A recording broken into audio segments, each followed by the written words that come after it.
The man discovers that what is approaching is not a prey, but a fierce tiger. Its eyes locked on him, ready to leap at any moment. He didn't pull the trigger right away. 2 cubs were nearby. If he acted rashly, they might not survive the night, so he shifted his aim, careful to avoid the tiger's vital points. But the tigress, terrified, grew even more aggressive. She fought with everything she had to protect her cubs. Her eyes showed no thought of retreat. Jack was about to leave when suddenly a gunshot rang out from the side.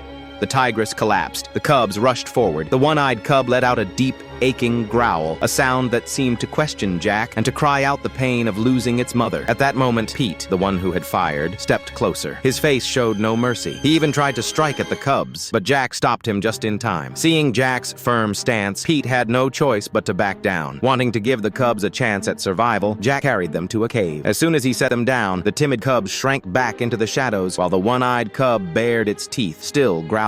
Perhaps out of guilt, Jack didn't leave right away. He caught a wild chicken, placed it at the cave's entrance, and stepped back. The cubs sniffed the food, dragged it inside, and disappeared. It was a small gesture, far from enough to ease the pain of losing their mother. Spring came quickly, yet Jack's thoughts lingered on the cubs. Restless, he returned to the cave, only to be struck by a heartbreaking sight. The timid cub lay lifeless on the ground. The one-eyed cub was long gone. Years later, rumors spread of a tiger attacking the village. Jack arrived too late. He found Peter on the ground, his face torn by claws, filled with terror. In his arms, he cradled his lifeless wife. Shaken and grieving, Peter pointed forward with trembling hands. He claimed the tiger had been driven toward the village, toward Jack's family. Jack's heart froze. His wife and child were still there. He seized his rifle and ran, but the woods fell silent, eerily still. The air itself seemed frozen. Then, a faint movement. Jack held his breath, raised his gun, and fired without hesitation. Just as he stepped forward to see, a deep roar thundered behind him. He froze. He didn't dare turn, but he felt it. A great tiger, close enough to strike. The one-eyed cub had grown into the king of the forest. The Tiger King sensed something familiar. He did not attack. He simply turned and walked away. Jack exhaled in relief, until a dreadful thought struck him. If the tiger had been behind him all along, then who had been wounded earlier? He rushed back, his body trembling, and there, lying on the ground, was his wife. Jack stood paralyzed, as if struck by lightning. From that day on, it was as though his soul had been taken. He abandoned hunting, devoting himself only to raising his son. But Peter, who had also lost someone dear, did not give up, and so the feud between him and the Tiger King began.